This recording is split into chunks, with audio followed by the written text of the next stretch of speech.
हे प्रभु नमः नमस्कार है नमस्कार भगवते भगवान को वासुदेवाय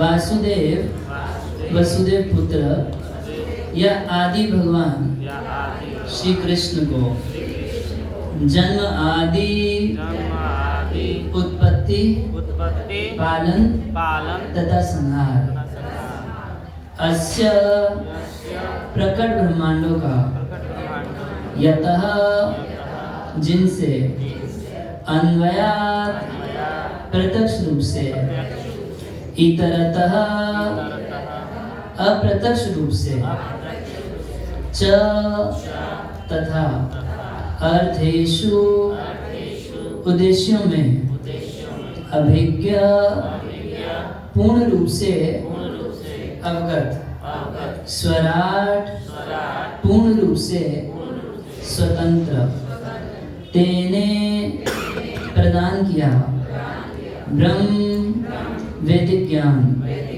हृदय की चेतना यह जो आदि कवये प्रथम सर्जित जीव के लिए मुह्यंती मोहित होते हैं यत जिनके विषय में सूर्य बड़े बड़े मुनि तथा देवता तेज अग्नि वारी जल मृदाम पृथ्वी यथा जिस प्रकार विनिमय क्रिया प्रतिक्रिया यत्र जहाँ पर त्रिसर्ग सृष्टि के तीन गुण सृष्टिकारी शक्तियाँ अमृषा सत्यवत धामना समस्त दिव्य सामग्री के साथ स्वयं अपने से सदा सदैव निरस्त अनुपस्थिति के कारण त्यक्त कुहकम मुह को सत्यम सत्य को परम धीमहि मैं ध्यान करता हूँ अनुवाद दोहराएंगे। हे प्रभु हे वसुदेव पुत्र श्री कृष्ण हे सर्वव्यापी भगवान मैं आपको सादर नमस्कार करता हूँ। मैं भगवान श्री कृष्ण का ध्यान करता हूँ क्योंकि वे परम सत्य हैं और व्यक्त ब्रह्मांडों की उत्पत्ति पालन तथा संहार के समस्त कारणों के आदि कारण हैं। वे प्रत्यक्ष तथा अप्रत्यक्ष रूप से सारे जगत से अवगत रहते हैं और वे परम स्वतंत्र हैं क्योंकि उनसे परे अन्य कोई कारण है ही नहीं। उन्होंने ही सर्वप्रथम आदि जीव ब्रह्मा जी के हृदय में वैदिक ज्ञान प्रदान किया। उन्हीं के कारण बड़े बड़े मुनि तथा देवता उसी तरह मोह में पड़ जाते हैं जिस प्रकार अग्नि में जल या जल में स्थल देखकर कोई माया के द्वारा मोहग्रस्त हो जाता है। उन्हीं के कारण ये सारे भौतिक ब्रह्मांड जो प्रकृति के तीन गुणों की प्रतिक्रिया के कारण अस्थायी रूप से प्रकट होते हैं वास्तविक लगते हैं जबकि ये अवास्तविक होते हैं। अतः मैं उन भगवान श्री कृष्ण का ध्यान करता हूँ जो भौतिक जगत के भ्रामक रूपों से सर्वथा मुक्त अपने दिव्य धाम में निरंतर वास करते हैं। मैं उनका ध्यान करता हूँ क्योंकि वे ही परम सत्य हैं। लंबा श्लोक है, इसलिए लंबा अनुवाद है इसका। तात्पर्य भी बहुत लंबा है, मगर मैं पूरा नहीं पढ़ रहा, थोड़ा पढ़ के बाकी आप लोगों के पढ़ने के लिए छोड़ दूंगा। कुछ आप लोग देरी से आए, समय से आते तो पूरा तात्पर्य पढ़ के बढ़िया से श्लोक को समझाया जा सकता है। अब कम समय में तो कम बात ही समझाई जा सकती है ना, तो तात्पर्य थोड़ी देर श्रवण करेंगे धैर्यपूर्वक। भगवान वासुदेव को नमस्कार करना प्रत्यक्ष रूप से वसुदेव तथा देवकी के दिव्य पुत्र भगवान श्री कृष्ण को इंगित करता है। इस तथ्य को अधिकाधिक व्याख्या इस ग्रंथ में सुस्पष्ट रूप से की जाएगी। यहाँ पर श्रीला व्यासदेव दृढ़ता पूर्वक कहते हैं कि श्री कृष्ण ही आदि भगवान है और अन्य सभी रूप उनके प्रत्यक्ष या अप्रत्यक्ष रूप पूर्ण अंश या अंशांश हैं। श्रीला जीव गोस्वामी ने अपनी कृति कृष्ण संदर्भ में इस विषय की विशद व्याख्या की है और आदि जीव ब्रह्मा ने अपने ग्रंथ ब्रह्म संहिता में कृष्ण विषयक यथेष्ट व्याख्या की है। सामवेद उपनिषद में भी बताया गया है कि भगवान श्री कृष्ण देवकी के दिव्य पुत्र हैं। इसलिए इस स्तुति का यह पहला कथन बताता है कि भगवान श्री कृष्ण आदि भगवान हैं। यदि परम भगवान किसी दिव्य नाम से जाने जा सकते हैं तो वह कृष्ण शब्द ही होना चाहिए, जिसका अर्थ है सर्व आकर्षक। भगवद गीता में भगवान ने कई स्थलों पर स्वयं को आदि भगवान घोषित किया है और इसकी पुष्टि अर्जुन के द्वारा तथा नारद, व्यास आदि बड़े बड़े मुनियों द्वारा भी हुई है। पद्म पुराण में यह भी कहा गया है कि भगवान के असंख्य नामों में से कृष्ण नाम सर्व प्रमुख है। वासुदेव नाम भगवान के पूर्ण अंश का सूचक है और भगवान के अन्य सभी रूप जो वासुदेव से अभिन्न हैं इस ग्रंथ में बतलाए गए हैं। वासुदेव नाम विशिष्ट रूप से वसुदेव तथा देवकी के पुत्र दिव्य पुत्र का सूचक है। सन्यासियों में सिद्ध परमहंसों द्वारा श्री कृष्ण का ध्यान सदा ही किया जाता है। वासुदेव अथवा भगवान श्री कृष्ण ही समस्त कारणों के कारण हैं। जितनी भी वस्तुओं का अस्तित्व है वह सभी भगवान से ही उद्भूत है। ऐसा किस तरह है, इसकी व्याख्या इस ग्रंथ के अगले अध्यायों में की गई है। महाप्रभु श्री चैतन्य ने इस ग्रंथ को निर्मल पुराण कहा है क्योंकि इसमें भगवान श्री कृष्ण का दिव्य आख्यान है। श्रीमद् भागवत का इतिहास भी अत्यंत महिमामय है। इसका संकलन श्री व्यासदेव ने दिव्य ज्ञान में परिपक्वता प्राप्त करने के पश्चात किया। उन्होंने अपने आध्यात्मिक गुरु श्री नारद जी के अनुदेशों के अंतर्गत इसकी रचना की। व्यासदेव ने समस्त भौतिक वाङ्मय का संकलन किया, जिसमें चारों वेद, वेदांत सूत्र या ब्रह्म सूत्र, पुराण, महाभारत इत्यादि सम्मिलित हैं। किंतु वे इतने पर भी संतुष्ट नहीं हुए।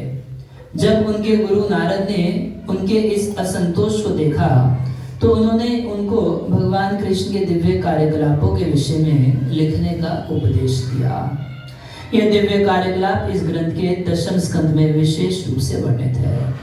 किंतु इसका सार तत्व प्राप्त करने के लिए मनुष्य को चाहिए कि वे धीरे धीरे ज्ञान विकसित करके क्रमशः आगे बढ़े। ये स्वाभाविक है कि चिंतनशील मनुष्य सृष्टि का उद्गम जानना चाहता है। रात्रि में वह आकाश में तारों को देखता है और स्वाभाविक है कि वह उनके निवासियों के विषय में कल्पनाएं करता है। ऐसी जिज्ञासा मनुष्य के लिए स्वाभाविक है क्योंकि उसकी चेतना विकसित है, जो पशुओं की तुलना में उच्च है। श्रीमद् भागवत के रचयिता ऐसी जिज्ञासाओं का सीधे उत्तर देते हैं। वे कहते हैं कि भगवान श्री कृष्ण समस्त सृष्टियों के उद्गम हैं। वे ना केवल ब्रह्मांड के सृष्टा हैं वरन उसके संहारता भी हैं। इस दृश्य जगत की उत्पत्ति भगवान की इच्छा से किसी काल में होती है। कुछ काल तक इसका परिपालन होता है और तब उनकी इच्छा से इसका संहार हो जाता है। अतएव समस्त जागतिक कार्यों के पीछे उनकी परम इच्छा रहती है। निस्संदेह ऐसे अनेक नास्तिक हैं जो शिष्टता पर विश्वास नहीं करते, किंतु वे अल्प ज्ञान के कारण ऐसा करते हैं। उदाहरणार्थ आधुनिक विज्ञानी के अंतरिक्ष उपग्रह बनाए हैं जिन्हें किसी न किसी युक्ति से भैया आकाश में प्रक्षिप्त कर किया जाता है और दूर बैठे विज्ञानी के निर्देश से कुछ काल तक आकाश में उड़ते रहते हैं। इसी प्रकार असंख्य तारों तथा ग्रहों से युक्त सारे ब्रह्मांड भगवान की बुद्धि द्वारा नियंत्रित होते हैं। तो तात्पर्य बहुत लंबा है, मैं यहीं तक पढ़ रहा हूँ। जगत गुरु श्रील प्रभुपाद की जय।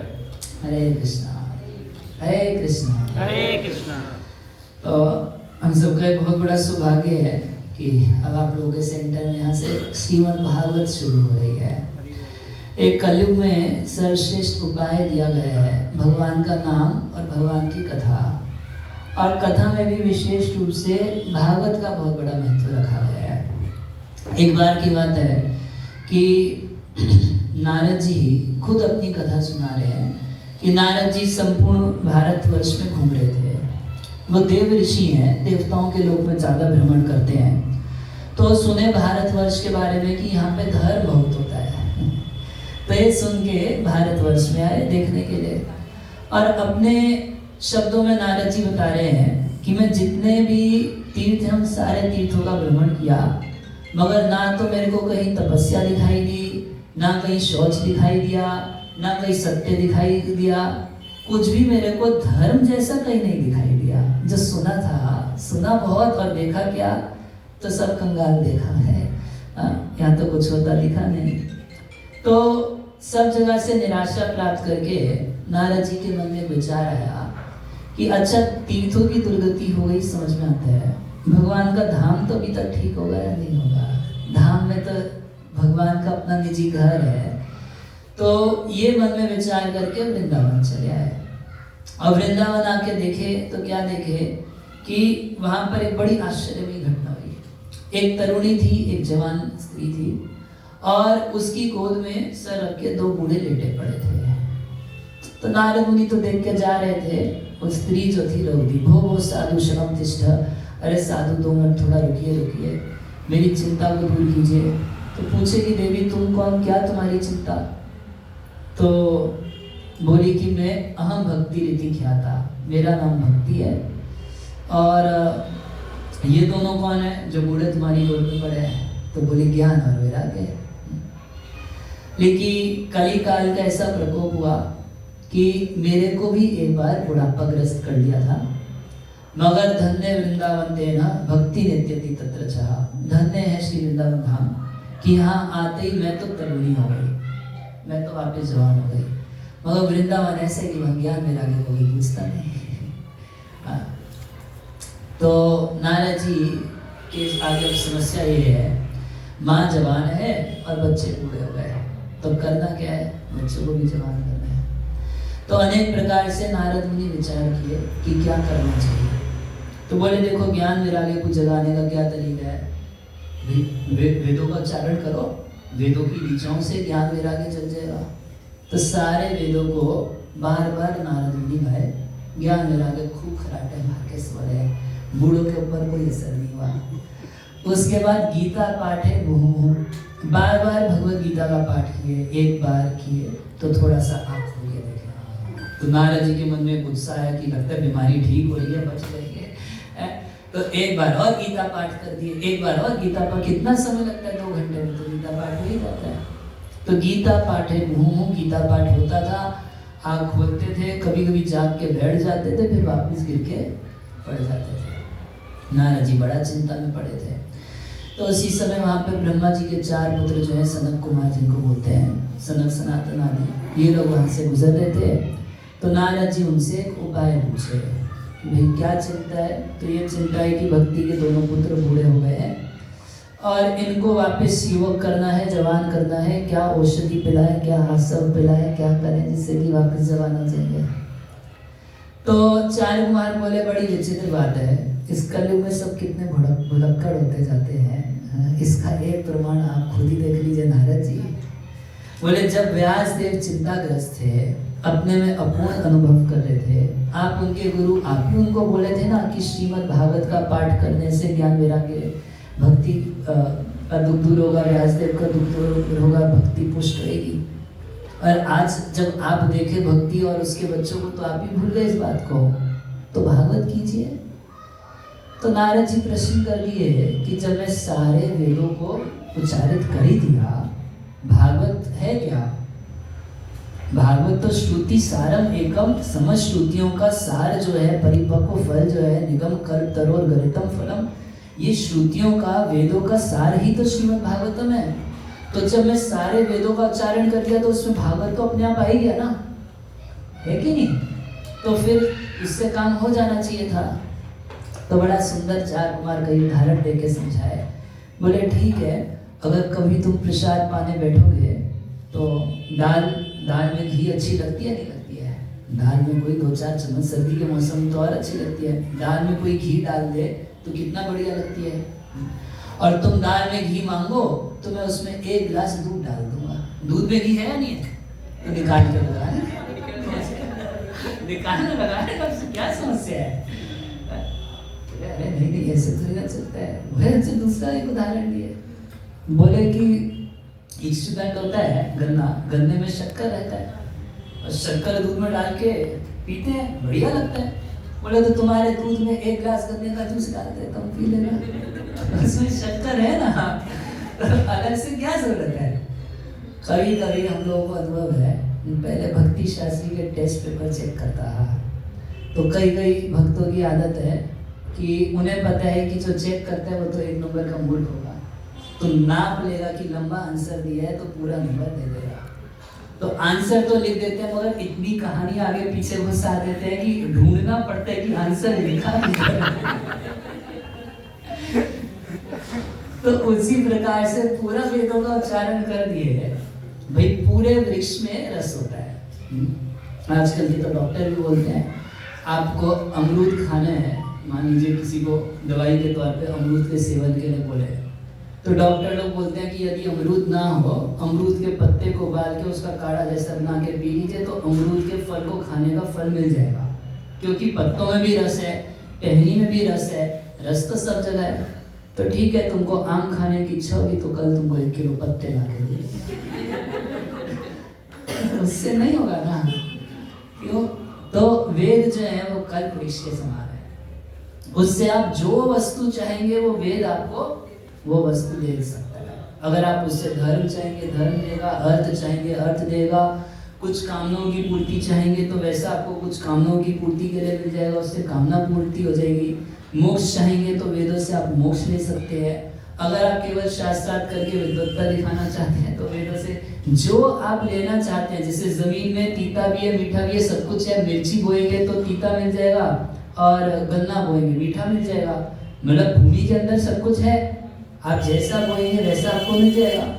तो इसी प्रकार से वेद है, आप इसमें से जो चाहेंगे सो मिल जाएगा।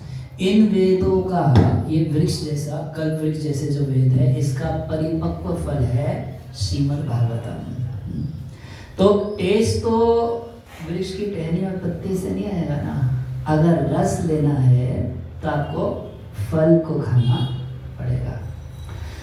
तो उसी तरीके से श्रीमद् भागवत की बड़ी इम्पोर्टेंस है, विशेष रूप से कलयुग में। जब भगवान इस धराधाम से जा रहे थे तो उद्धव जी भगवान को अप्रोच किए, बोले आप चले जाएंगे और आपके विरह में मैं 1/4 क्षण भी आपके विरह में मैं जी नहीं सकता, मैं आपके साथ जाना चाहता हूँ। तो भगवान बोले नहीं उद्धव, मैं तो जा रहा हूँ, मेरे को मेरे जैसा ही कोई दूसरा व्यक्ति चाहिए और पूरी पृथ्वी पे जस्ट मेरे जैसा कोई दूसरा तुम्हारे अलावा है नहीं। उद्धव बुद्धि शिष्य बृहस्पति साक्षात उद्धव बुद्धि सतमा। भागवत में कहा गया है कि उद्धव जी कहाँ से पढ़ाई लिखाई करके आए थे? स्वर्ग यूनिवर्सिटी से। और बड़ी बड़ी यूनिवर्सिटी में क्या होता है कि प्रिंसिपल या जो मेन हेड होगा वो पढ़ाई लिखाई नहीं कराता, अपने किसी न किसी शिष्य को लगा देता है, तुम पढ़ा देना। मगर उद्धव जी इतना क्वालिफाइड व्यक्ति थे कि शिष्यो बृहस्पति साक्षात, बृहस्पति जी स्वयं से उद्धव जी को पढ़ाई लिखाई कराए थे। और भगवान श्री कृष्ण के एकदम एक दांत के मित्र थे, अभिन्न, एकदम अभिन्न। बोले उद्धव तुमको यहाँ रुकना पड़ेगा। तो उद्धव पूछे आपके विरह में मैं जी नहीं पाऊंगा, कैसे रहूंगा? तो भगवान बोले कि ये श्रीमद् भागवत के शब्दों में, इसके अक्षरों में मैं अपने आप को रख के जा रहा हूँ। वांग्मयी मूर्ति, इसको वांग्मयी मूर्ति कृष्ण का कहा गया है। बोले कि जिस तरीके से आज तुम मेरे को अपने सामने देख रहे हो, जब कभी श्रीमद् भागवत का पठन करोगे, श्रवण करोगे या किसी को सुनाओगे, तो मुझको उसी तरीके से अपने पास पाओगे जैसे अभी देख रहे हो।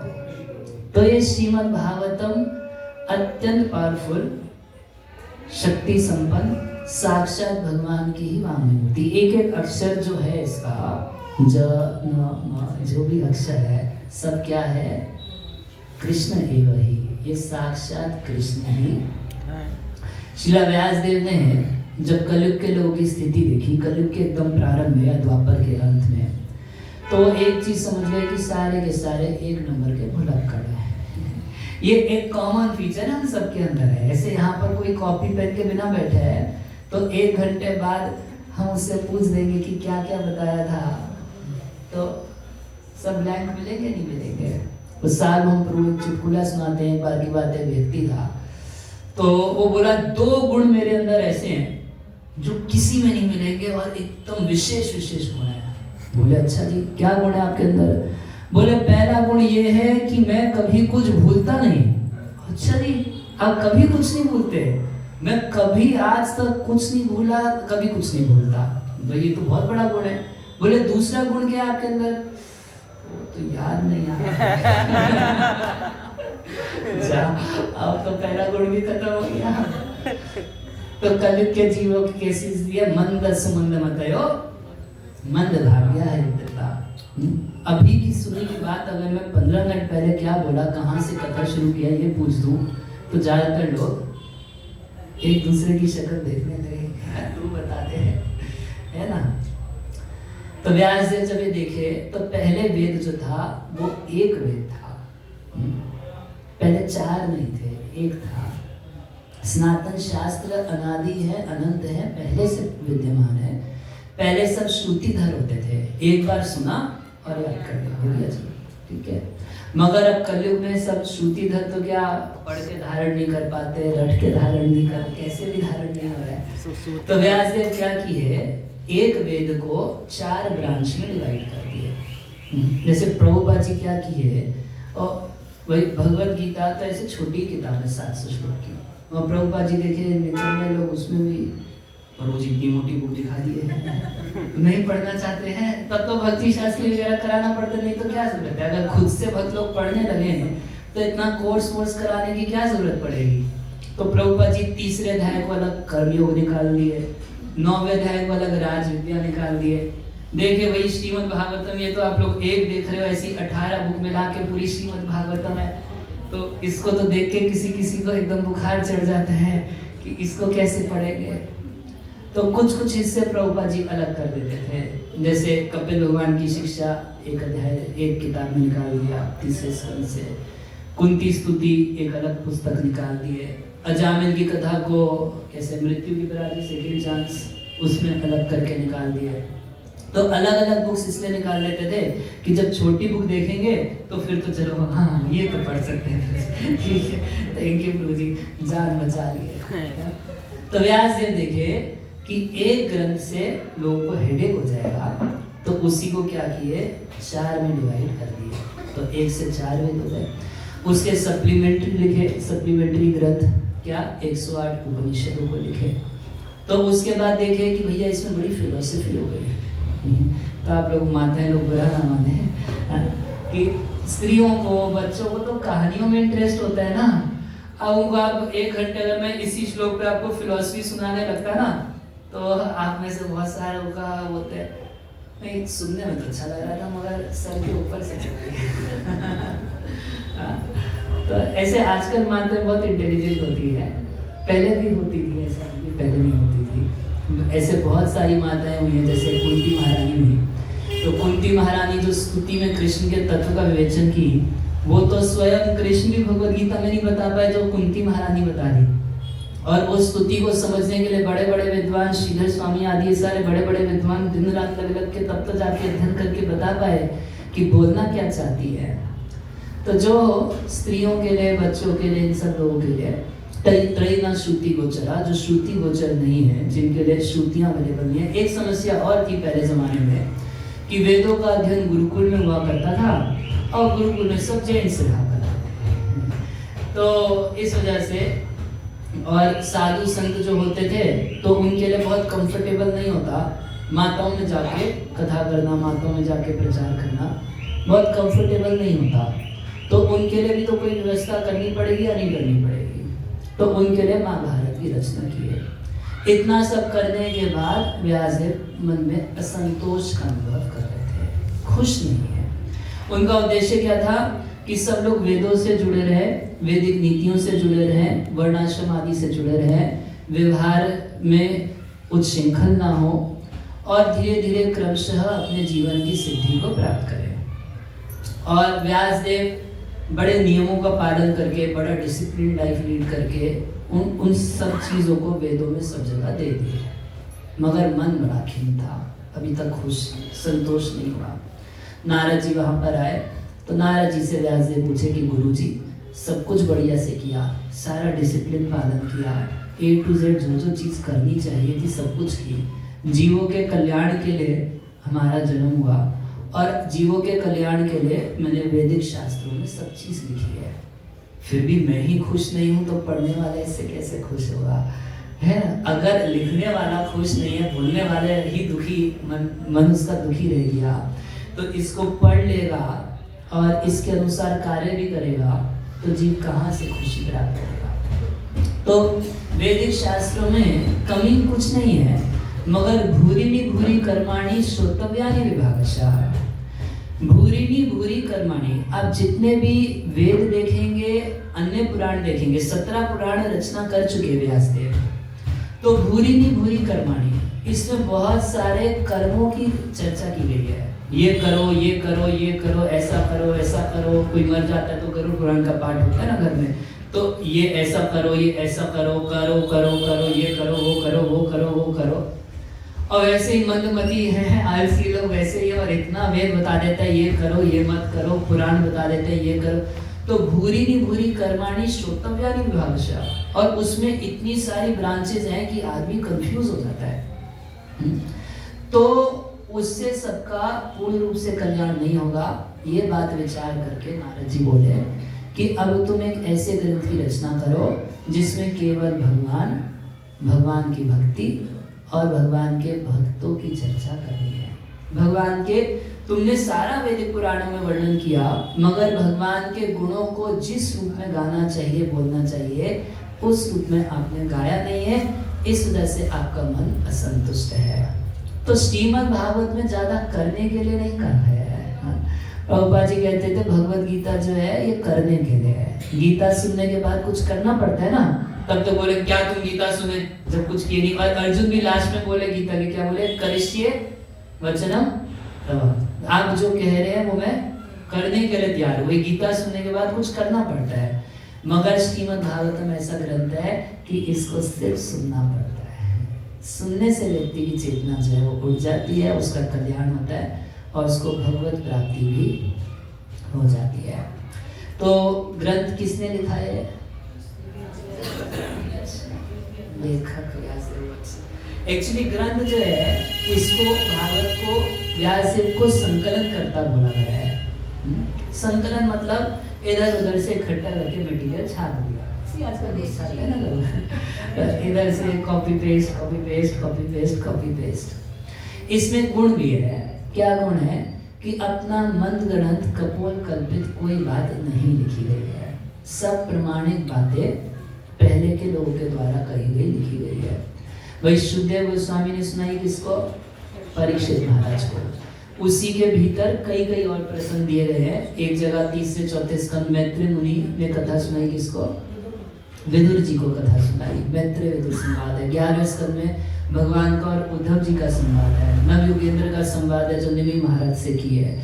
छठे स्कंद में आपको यमराज जी का संवाद मिलेगा जो यमदूतों से की है। अनेक संवाद है जिनको एज इट इज प्रस्तुत किया गया शिला व्यासदेव के द्वारा।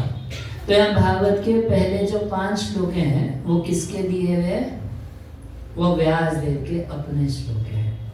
उसके बाद से वो कथा चालू कर देते हैं कि सूत गोस्वामी नैमिषारण्य में शौनक आदि ऋषियों को कथा सुनाई, उसको एज इट इज बोलना चालू कर दिए। मगर पहले 5 श्लोक किसके हैं? व्यासदेव के हैं। और कहाँ से शुरू कर रहे हैं?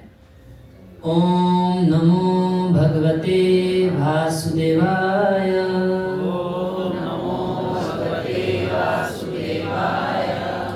तो ओंकार जो है जिसको प्रणव बोलते हैं, तो सर्वप्रथम सबसे पहले वेद भी जो है वो ओम के स्वरूप में ही थे, प्रणव के रूप में थे।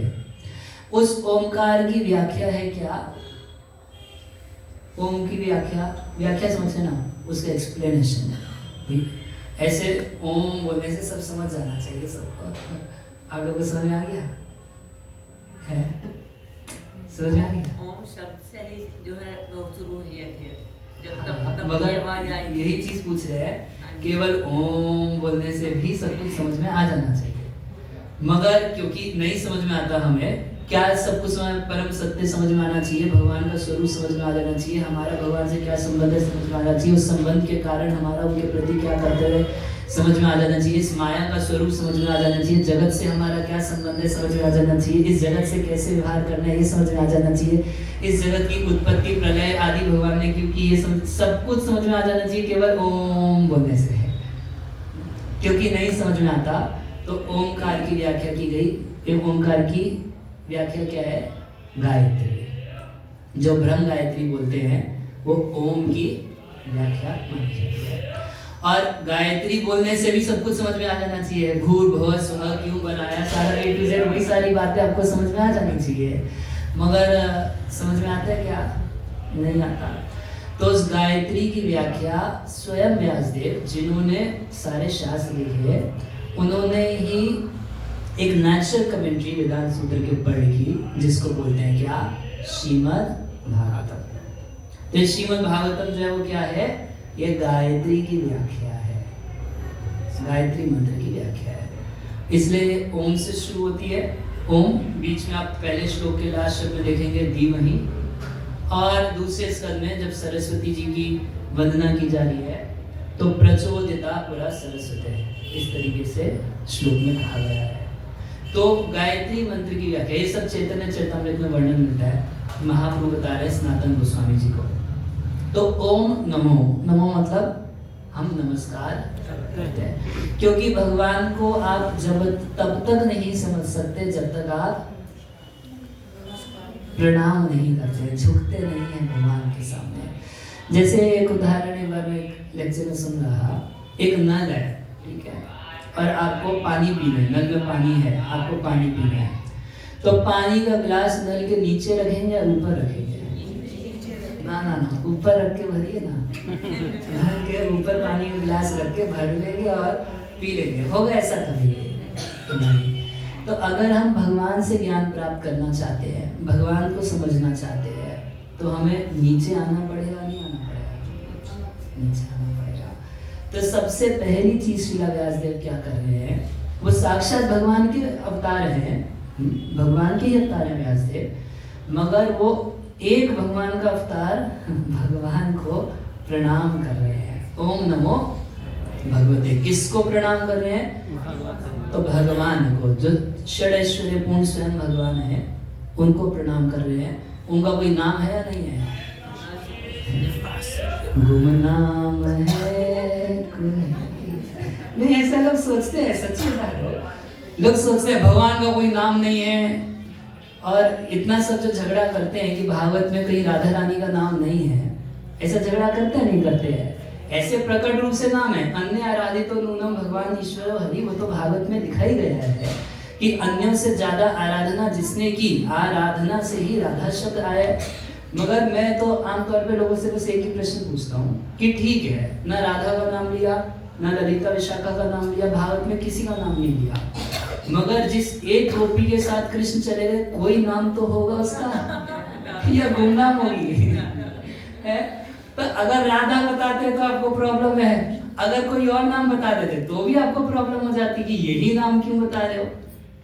लेकिन कोई नाम है या नहीं है? जब आपका नाम है, मेरा नाम है, मेरे बाप का नाम है, मेरे दादा का नाम था, तो इस जगत के बाप का नाम होगा या नहीं होगा? हम सबके बाप के बाप के बाप के बाप के बाप, जो लास्ट में जिसका कोई बाप नहीं, वो है भगवान। उनका नाम क्या है? वासुदेव। यहाँ पर कृष्ण या वासुदेव, और वासुदेव मतलब तो उनका बाप है। वासुदेव का मतलब ही वो है कि जिसका बाप है। कौन बाप है? वसुदेव और देवकी, उन्हीं को वासुदेव कहा जाता है, नहीं कहा जाता।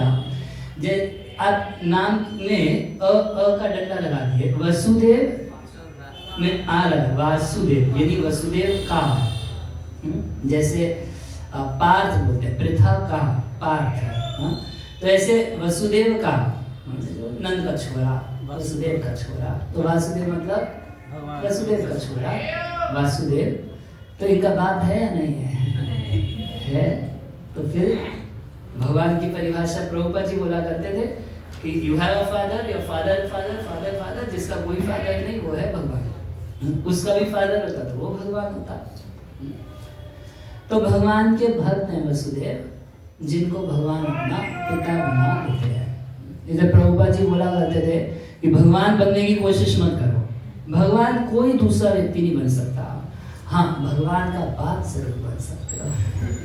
अच्छे से भक्ति करो, वात्सल्य भाव से भक्ति करो तो भगवान का बाप बन सकते हो, मगर भगवान के पिता वसुदेव होने के बाद भी भगवान ही भगवान है, वसुदेव भगवान। तो ओम नमो भगवते वासुदेवाय। वासुदेव कहने से एक अर्थ और आता है। आप लोग सब एक प्रसिद्ध झगड़ा जानते हैं, दक्ष प्रजापति और भगवान शिव के बीच में बार झगड़ा हुआ था, और फिर उसके बाद दक्ष प्रजापति एक यज्ञ और करने वाले थे, और उस यज्ञ में विमानों में सज धज के देवताओं की स्त्रियां खूब सज धज के जा रही थी, और आपस में कुछ प्रजल्पा भी कर रही थी, गपशप कर रही थी कि हमें इनविटेशन आया है, ये पहन के जा रही हूँ, ये साड़ी पहनी है, वो सब जैसा माताएं लोग करती हैं। और सती माता इस बातों को सुन सुन के उनके मन में छाई कि हम भी चलेंगे। तो शिव जी के पास गई, शिव जी से पूछी कि सब लोग सज धज के जा रहे हैं तो हमें भी चलना चाहिए, पिताजी के घर भी यज्ञ है। तो शिव जी बोले कि ठीक है, तुम्हारे पिता के घर में यज्ञ है, जाने की तुम्हारी इच्छा है, इनविटेशन आया क्या? सती बोली अरे पिता अगर बच्चों को इनविटेशन देना भूल जाए, कुछ रिश्ते ऐसे होते हैं, आपके घर में शादी ब्याह है, कुछ आप सबको इनविटेशन दे देते हो, कभी कभी अपने परिवार के एकदम जो निकट का व्यक्ति होता है उसको भूल जाते हैं, क्योंकि सोचते हैं नहीं कि उसको इनविटेशन देना है। मतलब घर का आदमी है ना, वो सामान इकट्ठा कर रहा है, ये कर रहा है, वो कर रहा है, खुद ही जा के न्योता दे रहा है, तो उसको न्योता देना बाकी बच गया। एक मन में बात आती है, तो बोली कि देखो कुछ घरों में ऐसे ही चले जाना चाहिए, पितृ का घर है या पिता का घर है, गुरु का घर है, भगवान का घर है, इस सब में इनविटेशन की जरूरत नहीं होती, अपने से चले जाना चाहिए। शिव जी बोले वो बात भी तुम्हारी ठीक है, मगर उस जगह जाना चाहिए ना जहाँ झगड़ा ना हो। अगर कहीं झगड़ा है तो वहाँ जाओगे तो माहौल खराब होगा, तो बिल्कुल नहीं जाना चाहिए बिना बुलाए। बोले भाई क्या झगड़ा हो गया, मुझे तो कोई इन्फॉर्मेशन नहीं। तो बताए कि ऐसे तुम्हारा पिता एक बार यज्ञ किया था, और वो जब सभा में प्रवेश किया, इतना तेज उसके शरीर से निकल रहा कि 33 करोड़ देवता सारे के सारे खड़े होकर सम्मान किए, ऋषि मुनि सम्मान किए, और हम दो, ब्रह्मा और शिव में हम दो जने खड़े नहीं हुए, बैठे रहे। तो ब्रह्मा जी तो तुम्हारे पिता का पिता है, तो ब्रह्मा जी को देखे तो वो भी हरे कृष्णा करके बस बैठने वाला था, आधा बैठते बैठते मेरे ऊपर नजर चली गई, बैठा नहीं। अब तो माइक हाथ में लेके गाली गलौज चालू कर दिया, खूब गाली गलौज किया, शिव ऐसा है, मन धड़म रहता है, और ये मुंडमाला धारण करता है, गंदा रहता है, सालों साल नहाता नहीं है, शमशान की राख लपेट के घूमता है। अरे मैंने इतनी अपनी सुकुमारी लड़की का विवाह इस बंदर की आंख वाले के साथ, ऐसे गाली गलौज चालू कर दिया। भाई कोई पूछ रहे दक्ष तुम इतनी बड़ी गलती क्यों कर दी है, तो ब्रह्मा जी को गाली देना चालू किया। अब इसके चलते ये बोला था कि अच्छा लड़का है, अब तो बाप को भी गाली देना चालू कर दिया। खूब झगड़ा हुआ, आपस में एक दूसरे को शाप देने लगे। सभा से उठ के मैं चला आया तो तुम्हारे पिता को मैं फूटी आंख नहीं सुहाता, तो वहाँ जाना ठीक नहीं है। सती माता बोली अच्छा आप मत जाइए, हम चले जाए। तो ऐसा बोले नहीं, वो तुमको अपनी बेटी से ज्यादा मेरी पत्नी देखेगा, तो उससे भी बड़ा नुकसान होगा, तो ठीक नहीं है। तो आप जानते हैं कि जैसे आप सब गृहस्थ में जानते हैं घर में कैसे झगड़ा होता है। तो हुआ क्या था कि आप खड़े होके प्रणाम नहीं किए थे। किसका मिस्टेक है? मिस्टेक किसका है? अगर आप खड़े होके नहीं, कम से कम एक बार हरे कृष्णा तो कर दिए होते मेरे पिताजी को। तो शिव जी बोले कि देखो ऐसा है, प्रत्युद्गमं प्रशय अभिवादनम विधीयते साधु मृधा सुमध्यमे। हे सुमध्यमे, हे सुकुमारी, साधुओं के बीच में भी बाकी जो एटिकेट होते हैं जो संसार में चलते हैं, साधुओं के बीच में भी होते हैं। एक दूसरे का खड़े होकर सम्मान करना। ऐसे आप स्कूल में कोई टीचर आएगी तो सब खड़े होते हैं, नहीं होते हैं? खड़े होते हैं, गुड मॉर्निंग करते हैं। साधुओं में भी चलता है, कोई आता है तो खड़े होते हैं, स्वागत किया जाता है, प्रणाम किया जाता है, कुछ ये सब भी आता है। कह रहे हैं प्रत्युद्गम प्रशय अभिवादन आदि किया जाता है, मगर प्राज्ञ परस्मै पुरुषाय चेतसा।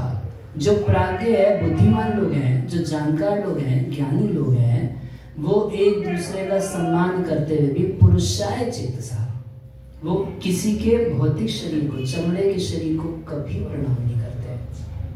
उस चमड़े के शरीर के भीतर रहने वाले परम सत्य हो भगवान जो है, परमात्मा जो है, कृष्ण जो है, उन्हीं को प्रणाम किया जाता है। तो मैं तुम्हारे बाप के चमड़े के शरीर को क्यों प्रणाम करता हूँ? मैं बैठा था। तो सती माता को एक पॉइंट और मिल गया, बोली कि अच्छा तो बाकी सबके हृदय में परमात्मा को प्रणाम कर सकते हैं, मेरे पिता के हृदय में परमात्मा नहीं थे। एक बार अगर वहां प्रणाम कर देते हैं, परमात्मा को सोच के कर देते तो इतना झगड़ा नहीं होता ना। आज मैं भी अपने मायके चली जाती।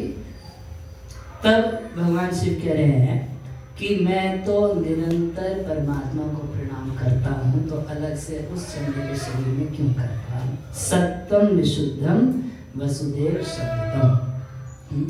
जो जिनकी धारणा विशुद्ध सत्य में होती है, जहाँ निरस्त जो त्रिसर्गो मृषा, इस श्लोक में जो था, 3 गुणों से जो सृष्टि हुई है, इन 3 गुणों को निरस्त करने के बाद जहाँ शुद्ध सत्व रहता है, शुद्ध सत्व में भगवान की धारणा होती है। उन भगवान की धारणा में, उन वासुदेव की धारणा में मैं नित्य निरंतर रहता हूँ, इसलिए नित्य निरंतर मेरा भगवान को प्रणाम रहता है। तो अलग से तुम्हारे बाप के परमात्मा को प्रणाम करने की क्या जरूरत है? तो वासुदेव का अर्थ क्या है? जिनकी धारणा शुद्ध सत्य में होती है। बाकी संसार के जितने भी नाम रूप लोग देवता आदि हैं, उन सब की धारणा तमोगुण में भी हो सकती है, रजोगुण में भी हो सकती है, सतोगुण में भी हो सकती है। ऐसे भूत पिशाचों की धारणा तमोगुण में बढ़िया से होती है। आप तमोगुण में, आप मान लीजिए सुबह के समय आप सो रहे हैं 10 घंटे 12 घंटे, तमोगुण में आ जाते हैं, तो आपको भूत पिशाचों की गंदे सपनों की धारणा स्वतः होती है, नहीं होती है? जब रजोगुण में आते हैं तो घर परिवार पैसा पैसा पैसा धारणा होती है, नहीं होती है? रजोगुण में होती है। देवताओं की धारणा सतोगुण में होती है, मगर भगवान की धारणा केवल और केवल विशुद्ध सत्व में होती है। इसलिए आज से हर रविवार जब भी आप लोग क्लास करेंगे तो क्लास से पहले ये मंत्र बोलते हैं ना, ओम नमो भगवते। ये मंत्र 3 बार उच्चारण करने का प्रभुपाद जी सिस्टम इसलिए बनाया है कि इस मंत्र को 3 बार उच्चारण करने से सत्वगुण की स्थापना होती है। और जब तक सत्वगुण में आएंगे नहीं तब तक लोग भागवत को समझेंगे, तब तक समझ नहीं पाएंगे। तो इसीलिए इस तरीके से इसको डिजाइन किया प्रभुपाद जी। एक एक चीज को बड़ा सोच समझ के डिजाइन किया। हम में से बहुत सारे भक्त ऐसा सोचते हैं कि जो शुरू का कीर्तन है टाइम पास हो रहा है, जाएंगे जब लास्ट में, मतलब बोलना शुरू, कुछ लोग तो बोलते हैं लास्ट में जाएंगे प्रसाद के समय, वो तो अलग ही धारणा है। कुछ लोग सोचते हैं कथा के समय पहुंचेंगे, मगर कथा से पहले का कीर्तन, कथा से पहले का मंगलाचरण, कथा से पहले ओम नमो भगवते वासुदेवाय, कथा से पहले जो हम प्रणाम कराते हैं, प्रेम ध्वनि कराते हैं, इस सब का करेक्शन कथा से है।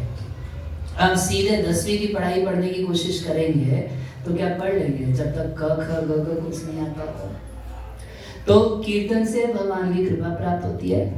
फिर प्रेम ध्वनि जो होती है उसमें हम क्या करते हैं, सबकी क्या करते हैं, जय घोष करते हैं। तो ये जय घोष का क्या फंड है, नारायण नमस्कृत्य नरम चैव नरोत्तमं देवीं सरस्वतीं व्यासं ततो जयमुदीरये।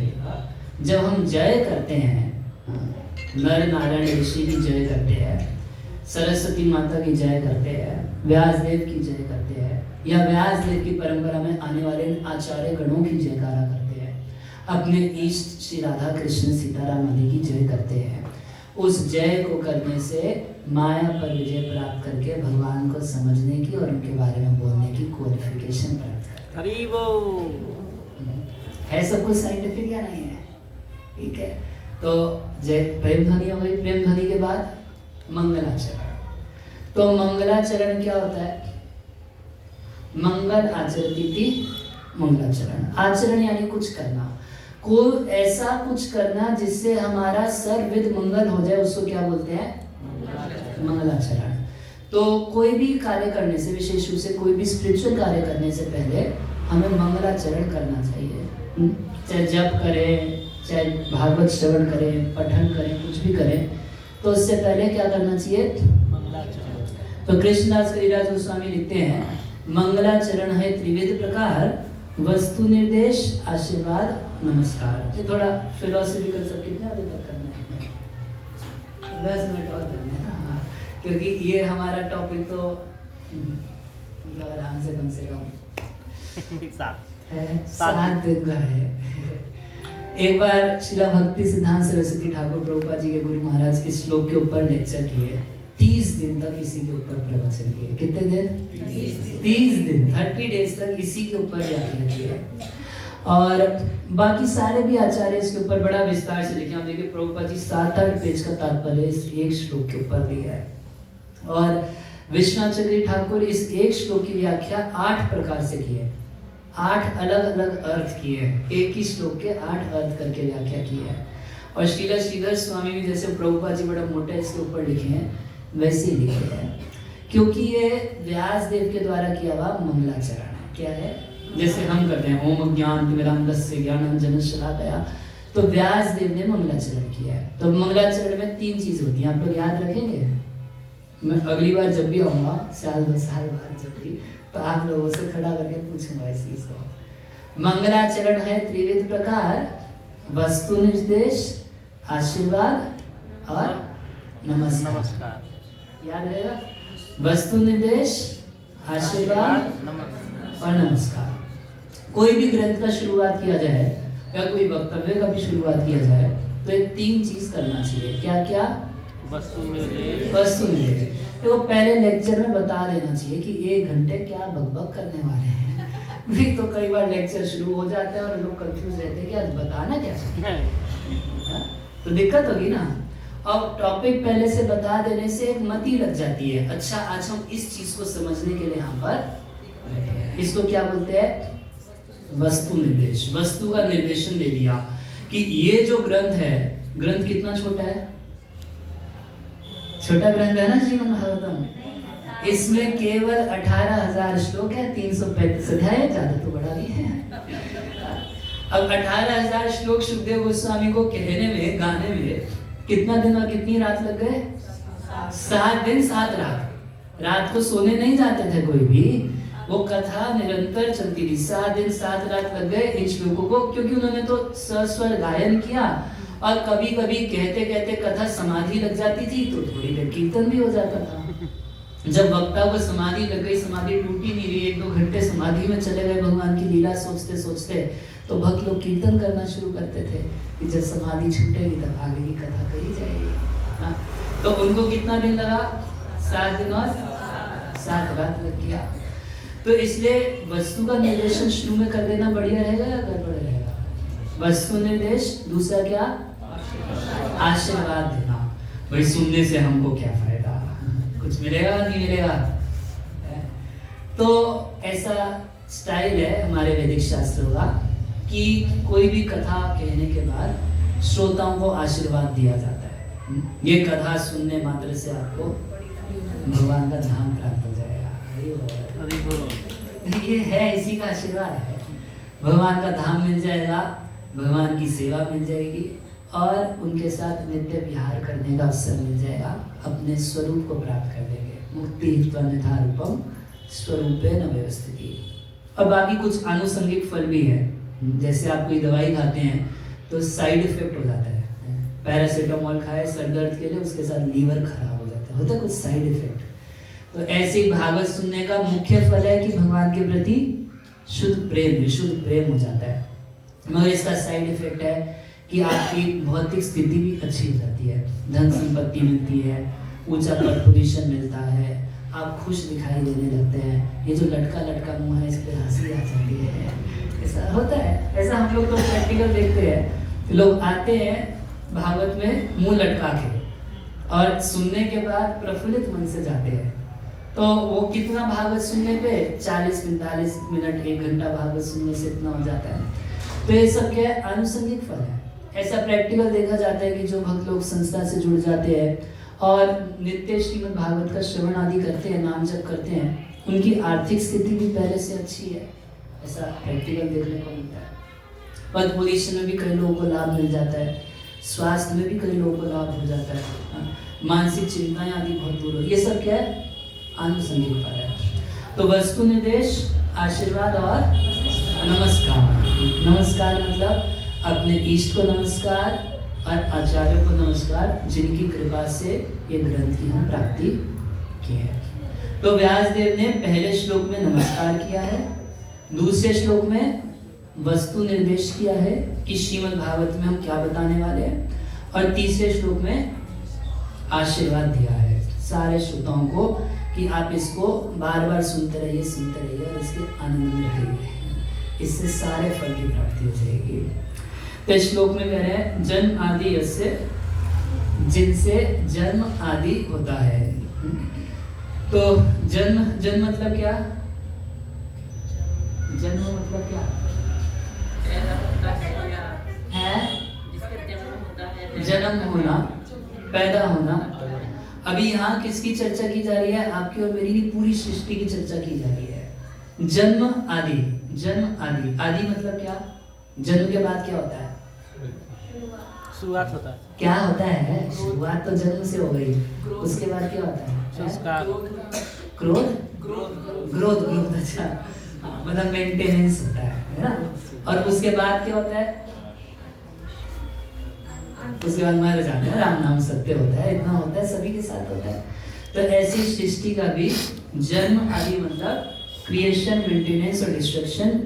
जन्मादि यस्य, जिनसे सृष्टि का जन्म, मेंटेनेंस और डिस्ट्रक्शन होता है।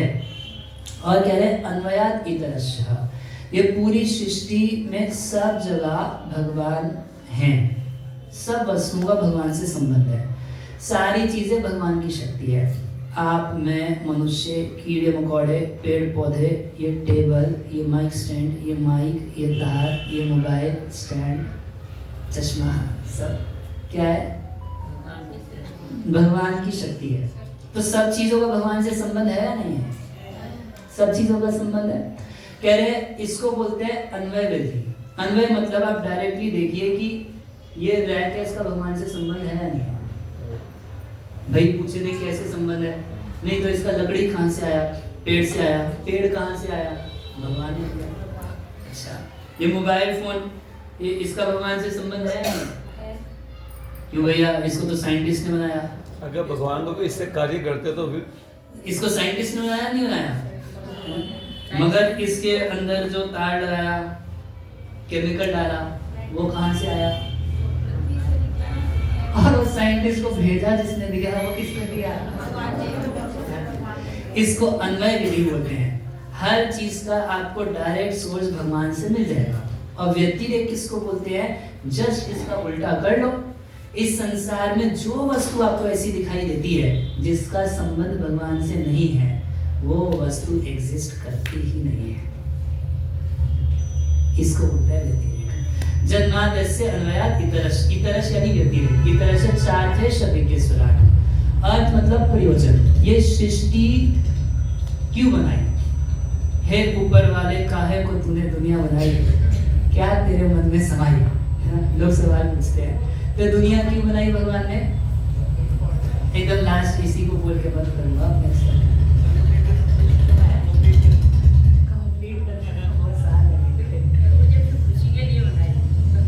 अपनी खुशी के लिए बनाई। हाँ। एक आपको उदाहरण, प्रभुपाद जी एक उदाहरण दिया करते थे। मान लीजिए आप मार्केट में जाइए और लकड़ी खरीद के लाइए, खूब सारा लकड़ी खरीद के ले आइए, और उसके बाद आप लकड़ी एक कारपेंटर को दीजिए, बढ़ई को दीजिए, और बढ़ई को 2000 रुपये दीजिए और बोलिए कि मेरे लिए एक अलमारी बना दो, एक अलमारी तैयार कर दो। लकड़ी किसने दी? आपने। पैसा किसने दिया? आपने। कारपेंटर ने लकड़ी अलमारी बना दी। अब बनाने के बाद अलमारी किसकी है? जिसने पैसे दिए, जिसने लकड़ी, नहीं, कारपेंटर की है। किसकी है? जिसने पैसे दिए, जिसने सब कुछ रॉ मटेरियल दिया, जिसने इंग्रेडिएंट्स दिए, उसी की है या जिसने बनाया उसकी है? तो ये संपूर्ण जगत का जब रॉ मटेरियल भगवान ने दिया, तो इस संपूर्ण जगत की वस्तुओं को किसके लिए यूज करना चाहिए? भगवान के लिए यूज करना चाहिए। ये संपूर्ण जगत भगवान ने क्यों बनाया? इसका कुछ प्रयोजन है या यूं ही बना दिया?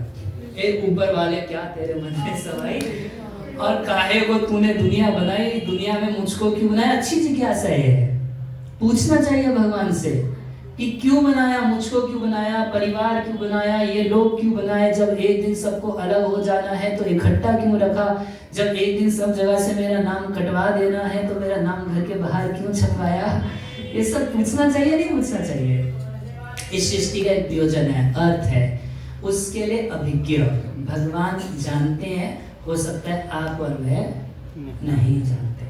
नहीं जानते, इसलिए संसार की वस्तुओं को अपने सुख भोग के लिए यूज करते रहते हैं और इसीलिए रोते भी रहते हैं। मगर यदि जान जाए तो जानना कहां से पड़ेगा? भगवान से। भगवान जानते हैं क्यों बनाई सृष्टि। जीवभूता महाभाव यदेदं धार्यते जगत्। हम लोग सृष्टि को भोग करना चाहते हैं, एंजॉय करना चाहते हैं। भगवान ने बनाया है हमारी एंजॉयमेंट के लिए। अरे प्रभु जी, तो फिर एंजॉय करने दो ना, फिर तो लेटेस्ट एंजॉय।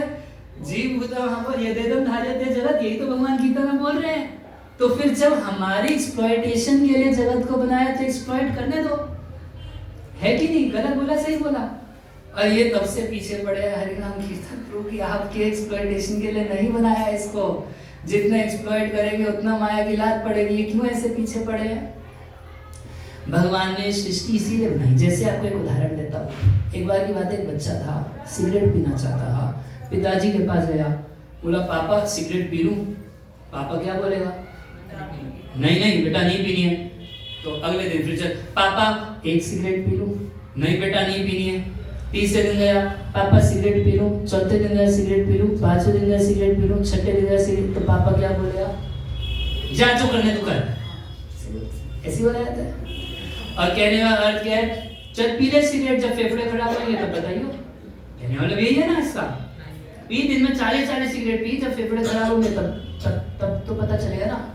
तो भगवान ने भी, हम उन्हीं की औलाद हैं, ये सृष्टि इसीलिए बनाई।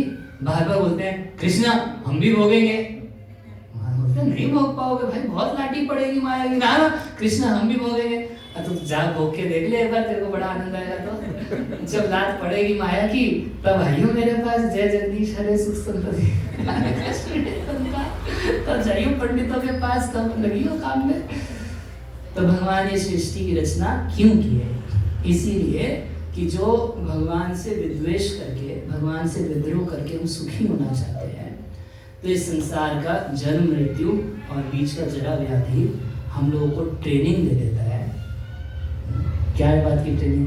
सब कुछ भगवान का है, भगवान के चरणों में समर्पित होने में ही भलाई है। इतना ज्ञान हो जाए फिर गुरु की खोज करें, समर्पण करें, अनर्थों से मुक्त हुए, भगवान से प्रेम हो जाएगा, तब फिर भगवान के नित्य धाम में वापस जाकर उनकी सेवा में लग जाएंगे। इस पर्पज से भगवान ने सृष्टि बनाई है। उसको भगवान जानते हैं, व्यासदेव जानते हैं, और हम लोग आज तक नहीं जानते थे, आज जान गए हैं, मगर हमारी एक्टिविटीज बताएगी कि कितना जान रहे हैं। भगवान ने सृष्टि बनाई इसी के लिए, इसका जन्म, इसका मेंटेनेंस में कितना मटेरियल लगता है, बहुत लगता है, नहीं लगता है। घर मेंटेन करना, प्रभुपाद जी बोलते थे आज की कलयुग में देश चलाना आसान है, घर को मेंटेन करना बहुत मुश्किल है। और भगवान इतना बड़ा घर मेंटेन कर रहे हैं, पूरे विश्व के इतने लोगों को मेंटेन कर रहे हैं, कितना देवताओं को मिनिस्ट्रियां दे दे के लगा रखे, इतनी बड़ी सरकार चला रहे हैं, इतना मेहनत कर रहे हैं। क्यों मेंटेन कर रहे हैं? कि हम मूर्खों को बुद्धि हो जाए और भगवान की शरण ले लें। कह रहे हैं कि अच्छा ये साइंस समझना तो बड़ा आसान हुआ, यूं समझ में आती होगी।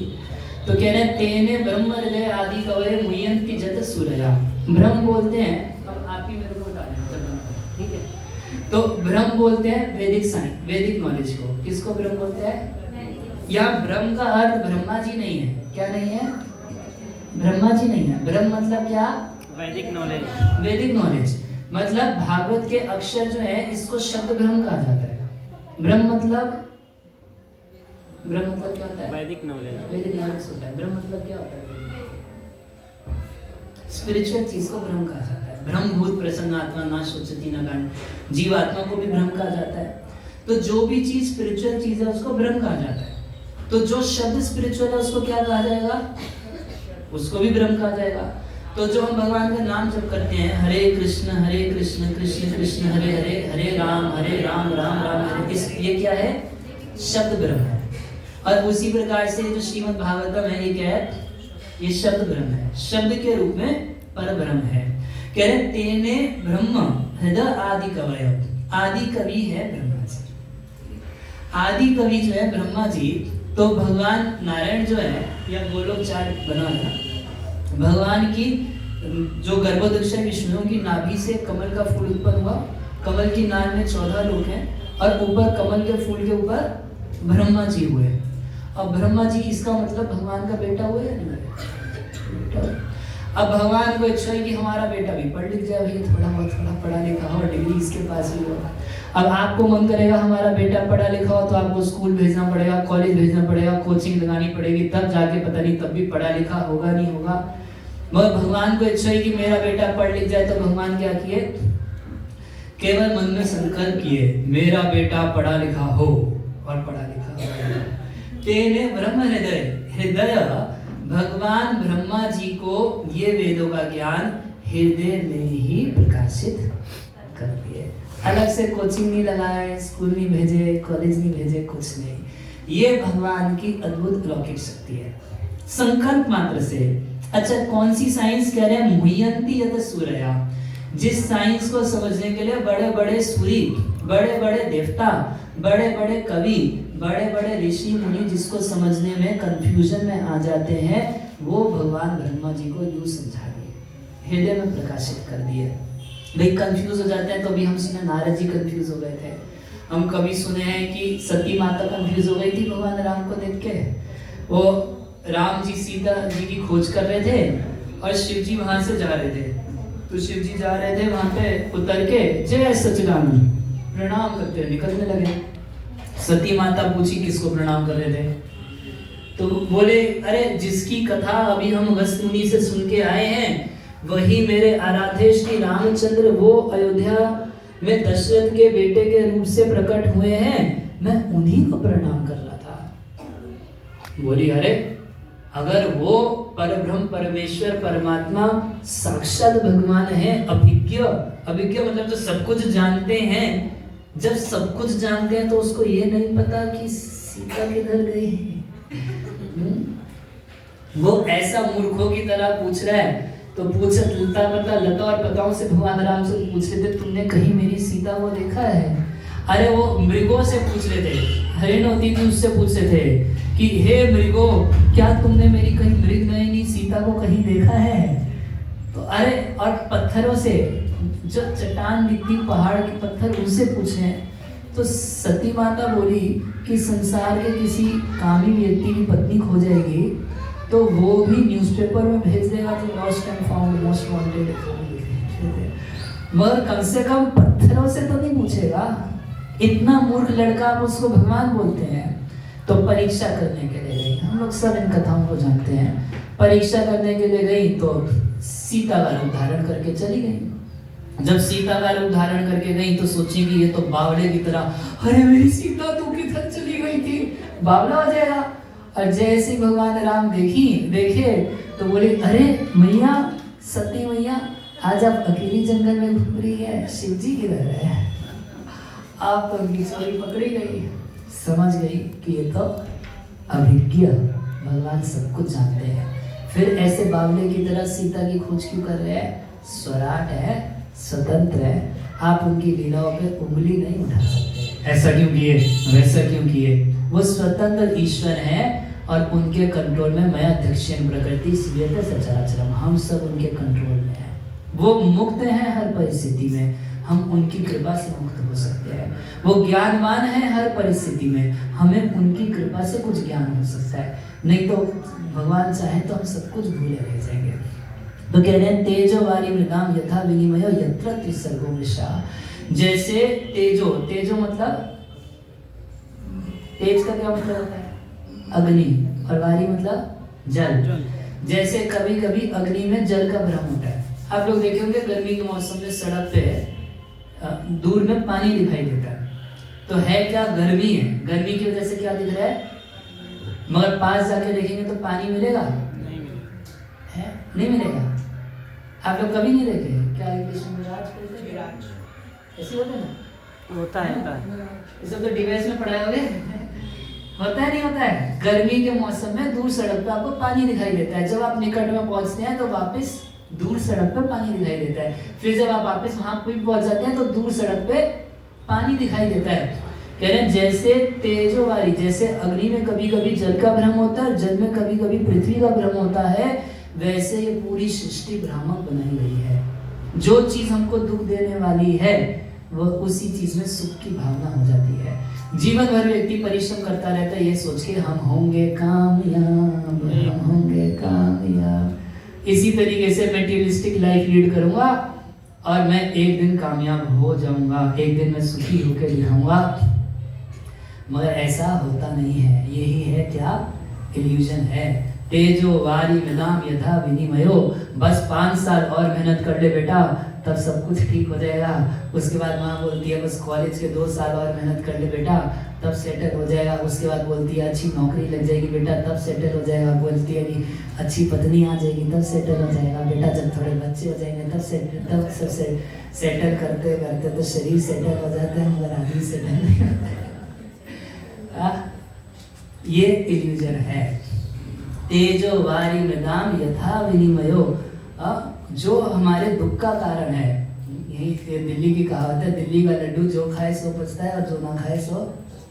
जिसकी शादी नहीं तो सोचता है कि हमारी शादी कब होएगी, हम भी खुश हो जाएंगे, एक मिल जाएगी हमको तो। और जिनकी हो गई तो उनसे पूछिए हाउ आर यू फीलिंग पति जी। लड्डू ऐसा है, ना खाने वाले को लगता है कब मिलेगा और खाने वाले को तो भ्रामक है या नहीं है। इस संसार में हम जितना इंद्रियों से जो कुछ परसीव कर रहे हैं, भगवत चेतना कृष्ण भावनामृत के अलावा वो सब कुछ इल्यूजन है। वो हमें केवल सुख की बुद्धि करती है, उसमें सुख कभी नहीं मिलता है। तो तेजवारी यथा विनिमयो यत्र त्रिसर्गो मृषा धामना स्वेन सदा निरस्त कुहकम। जिनके धाम से या जिनके ज्ञान से सदा निरस्त कुहकम, जिनकी स्थिति से, सुनिए ध्यान से, भगवान श्री कृष्ण जिनकी स्थिति से ये माया या इल्यूजन सदा निरस्त कुहकम, ये कुहक जो है, इल्यूजन जो है, सदा निरस्त रहती है। कृष्ण सूर्य सम माया है अंधकार, जहाँ कृष्ण कहा नहीं माया अधिकार। जहाँ कृष्ण रहते हैं वहाँ इल्यूजन नहीं रहती है, अपने आप इल्यूजन छोड़ के चली जाती है, सारे भ्रम छूट जाते हैं। ऐसे सत्यम परम धीमहि, ऐसे परम सत्य का हम ध्यान करते हैं। यहाँ पर बहुवचन में व्यासदेव बोल रहे हैं, क्योंकि ध्यान कर रहे हैं मतलब ऐसे बैठ के तो ध्यान कर नहीं रहे। व्यासदेव भागवत लिख रहे हैं, बोल रहे हैं, गणेश जी लिख रहे हैं, जो भी कथा हो, तो व्यासदेव बोल बोल के ध्यान कर रहे हैं। ध्यान करने का मतलब ऐसे बैठ के ध्यान नहीं कर रहे। और जितने लोग हैं, जितने उनके शिष्य हैं और जितने शिष्य होंगे भविष्य में, जितने देश में, जितने समाज में, जहाँ कहीं जो कोई उनका शिष्य है, उन सबको अपने अंक में गोद में लेके कह रहे हैं हम सब मिलके परम सत्य का ध्यान कर रहे हैं। वो इतना कृपा से भर के व्यासदेव इस ग्रंथ को लिख रहे हैं। व्यासदेव हम सबके कल्याण के विषय में सोच के सबके साथ मिलके, भगवत भजन की एक रीति है, अकेले नहीं किया जाता। हम लोग बोलते हैं गौर भक्त वृंद, है ना, क्यों आपको महाप्रभु के भक्त अकेले अकेले जपते नहीं दिखाई देंगे, हमेशा भक्तों के संग में कीर्तन करते, कथा, हर चीज क्या भक्तों के संग में होती है। तो परंपरा वहीं से शुरू हुई। व्यासदेव कह रहे हैं अकेले ध्यान नहीं करता हूँ, सबको साथ में लेके सब लोग मिलके ध्यान से यहाँ पे अर्थ है भक्ति की अनेकों क्रियाओं के द्वारा भगवान की आराधना करता है। तो ये है उनके द्वारा अपने इष्ट को नमस्कार। हरे कृष्ण।